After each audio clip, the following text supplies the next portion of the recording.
Grazie per aver accolto l'invito dei 4 consorzi che hanno avviato questo progetto. Il nome è molto suggestivo, Chiara Mattiello ne ha parlato proprio ieri alla conferenza dei vulcani di tutto il mondo a New York.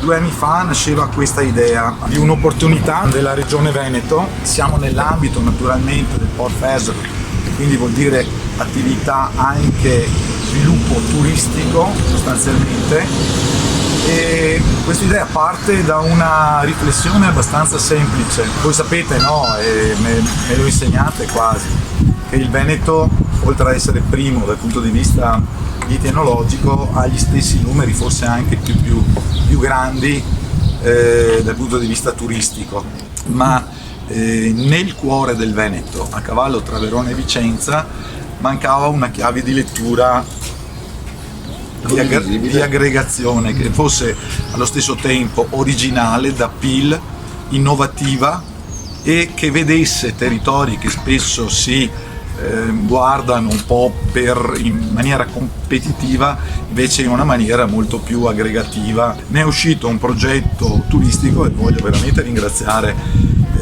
le aziende che ci hanno creduto, le trovate tutte dentro questa brochure, quindi è un progetto nuovo che un po' sognavamo dall'inizio di questo percorso, perché siamo convinti che se non mettiamo accanto ai prodotti, al vino e ai formaggi, a quello che questo territorio fa, anche un'accoglienza di qualità, e credo che la Tracanzana dimostri il suo essere centrale, questo comprensorio e a servizio del territorio, soprattutto per la sensibilità che stanno dimostrando. Ne esce un progetto di cui i contenuti li trovate poi nella brochure, che per me può essere una nuova chiave di lettura sul fronte dell'accoglienza nel sistema veneto.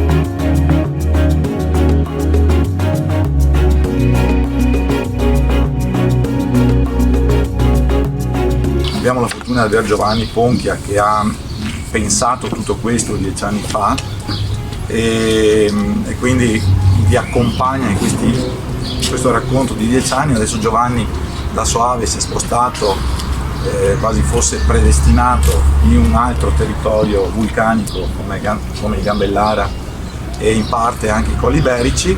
Questo progetto è progettato come una rete e quindi gioco forza, qui entrano in gioco le persone. È evidente che abbiamo ragionato un po' sopra anche il nome inizialmente. Volcanic Wine Park è un nome a cui abbiamo in qualche modo voluto aggiungere, noi particolarmente dei Colli Iberici, Tasting Experience in Romeo and Juliet Hills. Perché? Perché poi i Colli Iberici sono un po' i meno vulcanici che ho, e poi perché se proprio dobbiamo avere un filo rosso, dobbiamo avere un qualcosa che veramente ci caratterizza, noi la dobbiamo raccontare questa storia di Romeo e Giulietta. È un patrimonio letterario che in qualche modo deve trasudare, anche se poi in realtà è la bandiera del Volcanic Wine Park quella che in qualche modo recita il ruolo principale. Perché?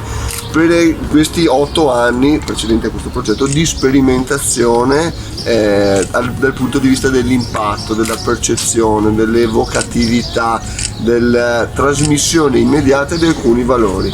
Cioè il rafforzativo Volcanic riesce immediatamente a trasferire nel consumatore alcune informazioni legate a quello che sta per andare a consumare, no? Lo sforzo più grande forse inizialmente è stato appunto quello di dire cos'è che ci può rappresentare tutti, no?